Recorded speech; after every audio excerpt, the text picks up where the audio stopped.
बहुत सुंदर संवाद है, ध्यान दीजिएगा। जिसके घर में कमाने वाले दो चार हैं, पैसा तो आ रहा है पर घर में टिक नहीं रहा, डॉक्टर में, पुलिस में, एक्सीडेंट आदि में, कहीं गलत जगह पर व्यसन में अगर पैसा जा रहा है, जुए में, मांसाहार, मदिरा पान, या कहीं आया पैसा, पैसा आने में कमी नहीं, आ रहा है पर टिक नहीं रहा, रुक नहीं रहा। कोई मांगने आ गया, दे दिया, फिर वहां से अपने पास नहीं आ रहा, अपन कह रहे हैं भैया हमारा पैसा लौटा दो, नहीं आ रहा। तो महाराज शिव महापुराण की कथा कहती है, एकादशी के दिन गंगा के जल में मात्र 7 बेलपत्री डालकर जो नंदीश्वर भगवान अर्थात जो शंकर जी के शिवलिंग के सामने नंदी होता है, उस नंदी के चरण पर गंगा का जल चढ़ाकर बेलपत्री शिव पर समर्पित कर देता है, उसके घर में रुपया रुकना चालू हो जाता है, फिर वो गलत जगह पर नहीं जाता, गलत स्थान पर वो धन जाएगा ही नहीं। बेटा अगर व्यसन में पड़ा हुआ है, मदिरा पान में पड़ा हुआ है, मांसाहार में, जुए आदि में जा रहा है, तुम्हें लग रहा है कि मेरा बेटा गलत मार्ग पर जा रहा है, ये मित्र दोस्ती गलत हो रही है, वो सही जगह पर आ जाए।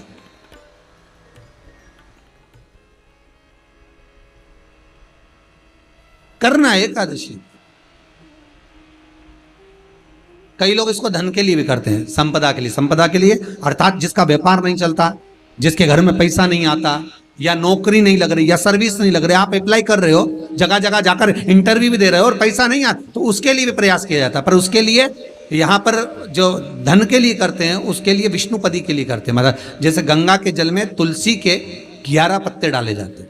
कितने पत्ते डालते हैं?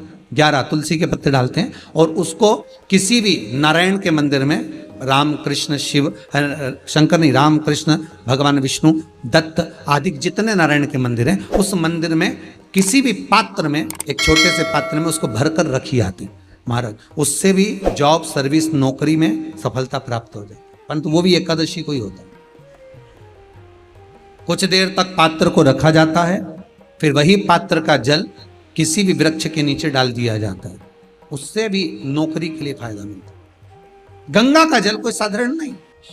कुछ तिथियां होती हैं, जिन तिथियों में अगर आप रोज गंगा का जल शंकर को नहीं चढ़ा सकते, तो शिव महापुराण कथा कहती है, स्कंद पुराण कहती है, विष्णु पुराण कहती है, गर्ग संहिता कहती है, गीता पुरुष गोरखपुर का कल्याण का गंगा अंक कहता है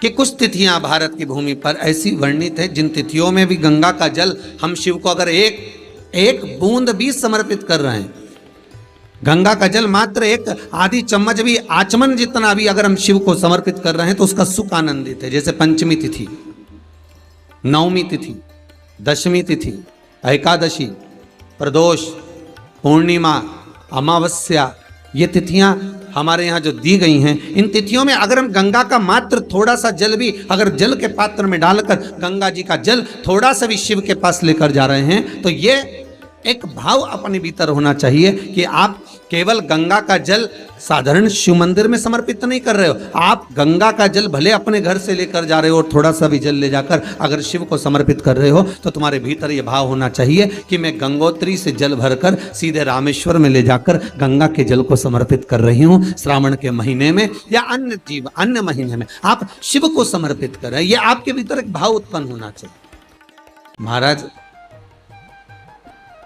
गंगोत्री में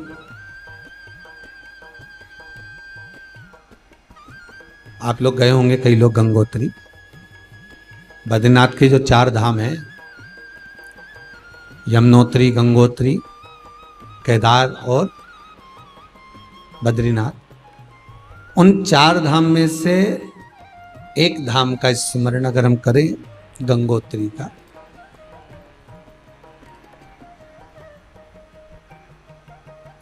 वहां बैठकर भागीरथ जी महाराज ने तप साधना करी। शिव महापुराण कथा कहती,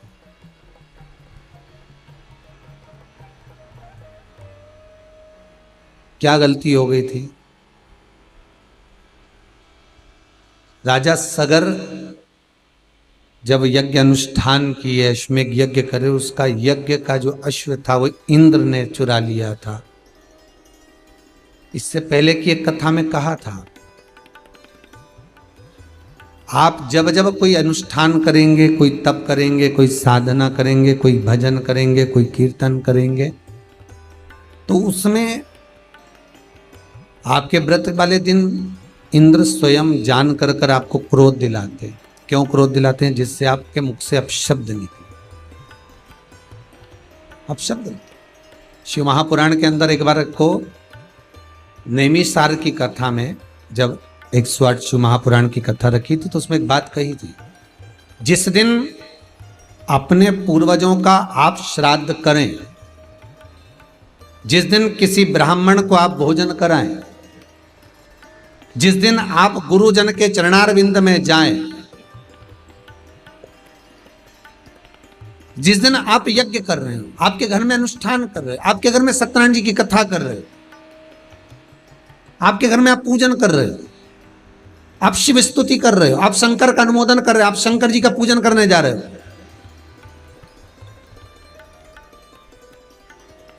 शिव महापुराण की कथा कहती है, उस दिन आप ब्राह्मण भोजन कराएं, श्राद्ध करें, पूजन करें, उस दिन आपके मुख से कोई ऐसा शब्द ना निकले जिससे किसी के हृदय को घात पहुंचे, और वो हृदय को घात पहुंचे तो वो आपका करा धरा सब देता है।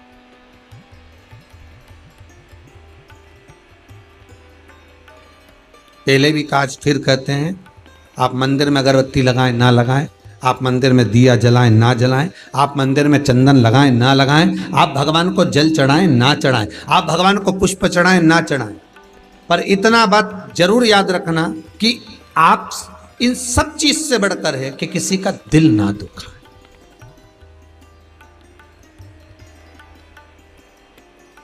हृदय चित्त निर्मल,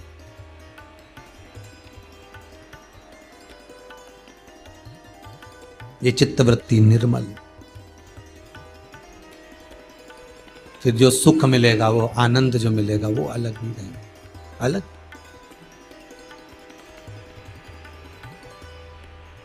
संत तुकाराम जी का चरित्र याद आ गया। एक सेठ जी गंगा नहाने गए, खूब सारा सामान लेकर गए, खूब लड्डू पेड़ा गुलाब जामुन इमरती भजिया पकोड़ा कड़ी पुड़ी सारी सामान, खूब सोना चांदी हीरा मोती सब ले गए, गंगा नहाने के लिए गए, खूब बांटा, खूब बांटा, और गंगा नहाए बाहर निकले तो घाट पे आके खूब गालियां दी, जिन जिनको दान दिया उनको खूब खूब गाली दी। पंडित लोग भी लिए थे, कुछ ब्राह्मण, कुछ साधु, कुछ सन्यासी, घाट पे तो यही रहेंगे और कौन रहेगा। जिन जिन गरीबों को दिया, भिखारी को दिया, भिक्षुक को दिया, ब्राह्मण आदि को दिया, जो जिसको दिया सबको गालियां दी खूब। संत तुकाराम जी बैठे बैठे देख रहे थे। तुकाराम जी ने पूछ लिया सेठ जी के पास आकर, क्यों क्यों सेठ जी, तुम तो गंगा नहाए थे, सबको खूब दान दे रहे थे, सारे पूरे हरिद्वार के लोग बोल रहे खूब दान दिया, सेठ जी ने खूब दान दिया, और आप गालियां दे रहे हो। तो सेठ जी बोला गाली नहीं दूं तो और क्या करूं। एक महाराज जी ने कहा था मेरे शरीर में रोग हो गया, तो महाराज जी बोले तो खूब दान करना, और दान करने के बाद गंगा जी में डुबकी लगा लेना, बिल्कुल सही हो जाएगा। तो फिर गाली काय को दे रहा हूं। सेठ जी बोले मैं तो सही नहीं हुआ, पूरा शरीर वैसा की वैसा ही है, दान अलग चले गया लाखों रुपए का, और शरीर वैसा की वैसा ही। अरे सेठ जी, गुरुजी ने कहा था कि गंगा का स्नान करना, दान करना, पुण्य करना, सब अच्छा हो जाएगा, तो हो जाएगा। नहीं है, बताओ, लाखों रुपए का दान करवा दिया गुरुजी ने और शरीर तो सही नहीं हुआ। एक बार और गंगा नहाया, सेठ जी से तुकाराम जी ने कहा, और सेठ जी फिर गए गंगा नहाने के लिए, एक बार और प्रैक्टिकल करने देख लो। प्रैक्टिकल करने में क्या जा, फिर नहाने के लिए गए। जैसे ही नहाने के लिए गए, तुकाराम जी इनके ऊपर चढ़ गए, इनने लगाई डुबकी और तुकाराम इनकी कंधे पर बैठ गए, दबाए नीचे से सेठ जी का गला, और सेठ जी पानी के अंदर, और खूब, अब तो सेठ जी के प्राण छूटने लगे पानी के अंदर। सेठ जी चिल्लाए भगवान बचाओ, भगवान बचाओ, अंदर ही अंदर स्मरण कर रहे, हे भगवान अब तो मरा, हे भगवान अब तो मरा, अब तुम ही बचा सकते हो। और सेठ जी ने पुकारा, तुकाराम जी नीचे उतरे, सेठ जी की बड़ी मुश्किल से सांस में सांस आई, पानी में से घबरा के बाहर निकले, सीधे घाट पे भाग गए। घाट पे भागे और जाकर देखा तो अब शरीर बिल्कुल सही हो गया, एकदम बढ़िया। सेठ जी ने तुकाराम जी से पूछा तुम कौन? तुकाराम जी बोले हम तो यहीं घाट पे रहते। अच्छा अच्छा, बताओ वो महाराज सही नहीं कर पाया और तुमने 2 मिनट में सही कर दिया। तुकाराम जी बोले मैंने सही नहीं करा, सही उसी महाराज ने करा था। बात इतनी सी थी, महाराज जी ने कहा था दान करने के बाद गंगा में स्नान करना, दिल से करना, प्रार्थना कर कर करना, विनय से करना और हृदय और विश्वास से करना। जब विश्वास से गंगा नहाओगे तो शरीर ठीक हो जाएगा। महाराज ने इतना कहा था, पर तूने दान भी करा, सब कुछ करा, पर तूने जो गंगा स्नान करा ना वो विश्वास से नहीं करा। तू नहाया जरूर, महाराज जी ने कहा तो नहा लो, पर तेरे अंदर को भाव जागृत नहीं हुआ था वो विश्वास। पर जिस समय तू गंगा में नहाने दूसरी बार गया और मैंने तेरा गला दबाया और तुझे घबराहट हुई तो तुझे लगा अब तो मर ही जाऊंगा, तब तूने भगवान को पुकारा। जैसे हाथी का पांव मगर ने पकड़ा था, हाथी रोज भगवान को पुकारता था क्या? नहीं, पर जब पांव को पकड़ा और पुकारा तब भगवान सामने आए। जब हम जाकर दिल से पुकारेंगे तब तो देवाधिदेव महादेव हमारे सामने प्रकट होगा कि भगवान आओ, बहुत दुखी हूं, हृदय से कहती हूं, बहुत तकलीफ है मुझे, बहुत दुख है मुझे।